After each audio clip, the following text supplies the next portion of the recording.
ఏం చేస్తున్నావే? అప్పటి నుంచి పిలుస్తుంటే వినబడతలే నీకు? ఏం చేయట్లేదు పో. ఇట్లా మాట్లాడుతున్నావు? అవి ఏందావన్నీ ఎక్కడి నుంచి పట్టుకొచ్చినావు? అరే ఇవి మా ఫ్రెండ్ ఇచ్చిన్నాయి. ఫ్రెండ్స్ ఇచ్చినారా? ఏ ఫ్రెండ్స్ ఇచ్చినారు నీకు? ఇవి రెండు సత్యప్రకాష్ ఇచ్చిండు, ఇదేమో అభిజ్ఞ ఇచ్చింది. అరే నువ్వు వాళ్ళ మీద వీళ్ళ మీద ఎప్పుడు చూసినా చాడీలు చెప్తావు. నీకెట్లా ఫ్రెండ్స్? నీ ఫ్రెండ్స్ ఉన్నారా అసలు? మమ్మీ ఎందుకట్లా చెప్తున్నావు? మరి ఎప్పుడు చూసినా వాళ్ళు అట్లా అన్నారు వీళ్ళు ఇట్లా అన్నారు అని కంప్లైంట్ ఇస్తూ ఉంటావు. వాళ్ళ మీద వీళ్ళ మీద చాడీలు చెప్తా ఉంటావు. ఇదిగో అన్నయ్య చెప్పమన్నాడు. ఏమని? ఇదిగో అలా చెప్పు ఇలా చెప్పుమని. ఫ్రెండ్స్ గురించి అట్లా ఇట్లా చెప్పమంటారు, వింటారా? చెప్పు. ఇంతకు నీకు ఫ్రెండ్స్ డే గురించి తెలుసా? తెలుసు. ఏం తెలుసు చెప్పు. ఏం తెలుసు అంటే మన ఫ్రెండ్స్ మనకి హెల్ప్ చేస్తారు, అన్నీ చేస్తారు, కానీ మనం ఏం చేయం. కాబట్టి మనం వాళ్ళకి హెల్ప్ షేర్ చేయాలి. ఓకే, ఫ్రెండ్స్కి హెల్ప్ షేర్ చేసుకుంటున్నావు అంటున్నావు, అంతే అంతే. అదంటే ఫ్రెండ్షిప్ అంటావు, అంతేనా? కరెక్టే నువ్వు చెప్పింది, కొంచెం సిమిలర్గానే ఉంది. కానీ ఫ్రెండ్షిప్ అంటే ఫైటింగ్ చేసుకోవడం కాదు, ఒకరినొకరు సాయం చేసుకోవడం, కేర్ చేసుకోవడము, కంప్లైంట్ ఇచ్చుకోవడం కాదు. ఎవరికైనా ఇప్పుడు ఒకరినొకరు హెల్ప్ చేసుకోవాలన్నట్టు. ఇప్పుడు ఏదైనా వాళ్ళకి అవసరం ఉందనుకో, ఒకరినొకరు హెల్ప్ చేసుకోవాలి. ఎలాంటి హెల్ప్ చేయాలి మమ్మీ? ఎట్లాంటి హెల్ప్ అంటే సపోజ్ ఇప్పుడు వాళ్ళకి నీ అవసరం ఉంది, నువ్వు నన్ను తిట్టినావు కదా, నేను ఎందుకు నీకు సహాయం చేయాలని అట్లాంటి వాటిని మాట్లాడొద్దు అన్నట్టు. సో మన నిజమైన ఫ్రెండ్షిప్లో ఏంటంటే అట్లాంటి హెల్ప్ చేసుకోవాలి. సరే మమ్మీ, నువ్వు చెప్పినట్లే చేస్తా. నా ఫ్రెండ్స్ కూడా నేను నా ఫ్రెండ్స్కి అవే షేర్ చేస్తా, వేరే మాటలు ఏం చెప్పను. అట్లా కాదు అయితే అట్లా. ఇప్పుడు ఏంటంటే మన ఫ్రెండ్స్ ఉన్నారనుకో, వాళ్ళందరూ ఇప్పుడు చాలామంది ఏం చేస్తారంటే కొట్లాడుకునే దోస్ కట్టి అట్లా ఇట్లా అని మాట్లాడుకుంటారు. అట్లా కాకుండా ఏం చేయాలంటే ఇప్పుడు వాళ్ళకి ఏదైనా చిన్న హెల్ప్ కావాలి, నేను చెయ్యను పో అట్లా మాట్లాడొద్దు. సో చిన్న చిన్న విషయాలు షేర్ చేసుకోవాలన్నట్టు ఒకరినొకరు.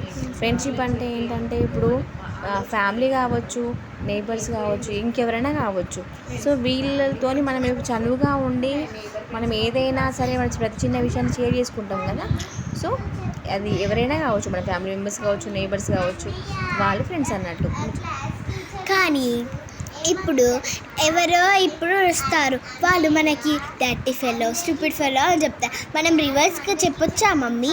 అట్లా చెప్పొద్దు, తప్పు. వాళ్ళు అంటున్నారు కదా అని చెప్పేసి మనం కూడా మాట్లాడొద్దు. అక్కడ వాళ్ళకి అట్లా మాట్లాడొద్దు అని చెప్పేసి వాళ్ళని ప్రేమతోని బుజ్జగించాలి.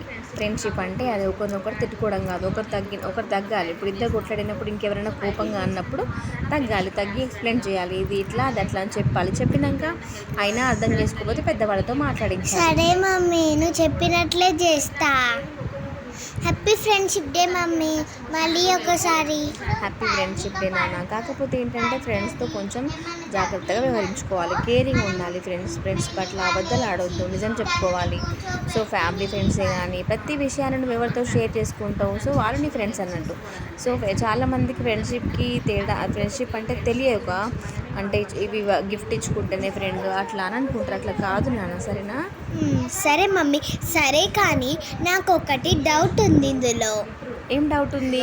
ఏం డౌట్ అంటే ఇప్పుడు మనము ఫ్రెండ్స్ అంటే తెలిసింది, అన్నీ అంటే తెలిసింది, మరి ఈ బ్యాండ్స్ ఎందుకు కట్టుకుంటాం నాన్న? ఈ ఫ్రెండ్షిప్ అనేది మనసులో ఉండాలి. ఫ్రెండ్షిపే కానీ ఇంకే బంధమే కానీ మనసులో నుంచి రావాలి. ఇప్పుడు ఇవి ఏంటంటే మన ఫ్రెండ్కి గుర్తుగా మనం కట్టుకునే బ్యాండ్స్ ఇవి, అంతే. సో ఈ ఫ్రెండ్షిప్ డే గుర్తుగా మన ఫ్రెండ్ గుర్తుగా అవి అలా కట్టుకుంటాం, ఒక గిఫ్ట్గా కట్టుకుంటాం అన్నట్టు ఒకరినొకరం, అంతే. ఒక బాండింగ్ లాగా, ఫ్రెండ్షిప్ బాండ్, ఒక బంధంలాగా కట్టుకుంటాం అన్నట్టు. యాక్చువల్గా ఫ్రెండ్షిప్ అనేది మనసులో ఉండాలి. రోజు మన మాట్లాడుకునేటప్పుడు కానీ మన బిహేవియర్లో కానీ అది కనబడాలి. అంతేగాని ఒకరోజు ఫ్రెండ్షిప్ డే వచ్చింది, హ్యాపీ ఫ్రెండ్షిప్ డే అని బ్యాండ్లు కట్టుకోవడం అది మీరు చిన్నపిల్లలు చేస్తున్నారు, ఓకే, అది మీ చిన్న సంతోషం అనుకోవచ్చు. కాకపోతే ఏంటంటే ఫ్రెండ్స్తో కొట్లాడొద్దు.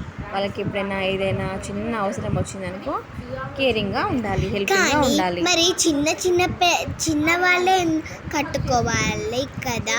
అప్పుడు మరి పెద్దవాళ్ళు ఎందుకు కట్టుకోవాలి? 8th క్లాస్ వాళ్ళు కట్టుకుంటున్నారు కదా. 8th class, 9th class, 10th class, 7th class అందరూ కట్టుకుంటున్నారు. 6th క్లాస్ అదేనన్నా కూడా. చెప్పాను కదా, ఈ ఫ్రెండ్షిప్ అనే దానికి ఏజ్ గ్యాప్ ఉండదు. చిన్నప్పటి నుంచి మన బాల్యం నుంచి మనతో పాటు ఎవరైతే ఉంటారో మనం ఇప్పుడు మన ముసలి వాళ్ళు అయిపోయే వరకు ఎవరైతే ఉంటారో మనం వాళ్ళతో క్లోజ్గా ఉంటాం. అది ఫ్యామిలీ మెంబర్సే కావచ్చు, మన నైబర్సే కావచ్చు, ఇంకెవరైనా కావచ్చు. వాళ్ళు మనం స్నేహంగా ఉండి మనం అన్నీ షేర్ చేసుకుంటాం. సో స్నేహానికి వయస్సు అనేది ఉండదు. మమ్మీ నీకు తెలుసా, అన్న వాళ్ళ క్లాస్లో ఒక టీచర్ ఏం చెప్పింది తెలుసా? మమ్మీ డాడీ అని కూడా ఫ్రెండ్సే. ఒక ఫ్రెండ్సే కాదు, అందరూ ఫ్రెండ్సే. నైబర్సే కానీ, చుట్టాలే కానీ అందరూ మన చుట్టూ ఫ్రెండ్సే. ఒక దేవుడు కూడా మన బెస్ట్ ఫ్రెండ్లా అనుకోవాలి అని చెప్పిందంట. అవును, ఇప్పుడు చాలామంది ఒక దేవుడు అంటే ఇష్టం. ఏం చేస్తారు, ఆ దేవుడికి అన్నీ కోరుకుంటారు. దేవుడితోని ఫోటో ముందు ఉండి మాట్లాడుకుంటారు. వాళ్ళకి ఏం హెల్ప్ అంటే ఏ బాధ వచ్చినా సరే దేవుడి ఫోటో ముందే ఉండి ఒక ఫ్రెండ్ లాగా మాట్లాడుకుంటారు అన్నట్టు. సో ఇక్కడ నాకు టీచర్ ఏం అర్థమైంది, చెప్పింది? కానీ నాకు ఎందుకు కట్టుకుంటారా అని అర్థం చెప్పాను కావట్లేదు. కదా నాన్న, చిన్నది ఏంటంటే ఫ్రెండ్షిప్కి గుర్తు అంతే నాన్న ఈ బ్యాండ్ అనేది. నువ్వు ఒకటి ఈ ఫ్రెండ్షిప్ నాకు అర్థం కాలేమమ్మ అప్పుడు చెప్తే. నాకేం అర్థం కావట్లేదు ఇప్పుడు. ఫ్రెండ్షిప్ అంటే ఇప్పుడు ఒకరినొకరు ఇది గుర్తుగా కట్టుకునే ఒక బ్యాండ్ అంతే. అర్థమైందా? కాకపోతే ఫ్రెండ్షిప్ అనేది మనసులో ఉండాలి, మన బిహేవియర్లో చూపించాలి నాన్న. సరేనా? Happy friendship day.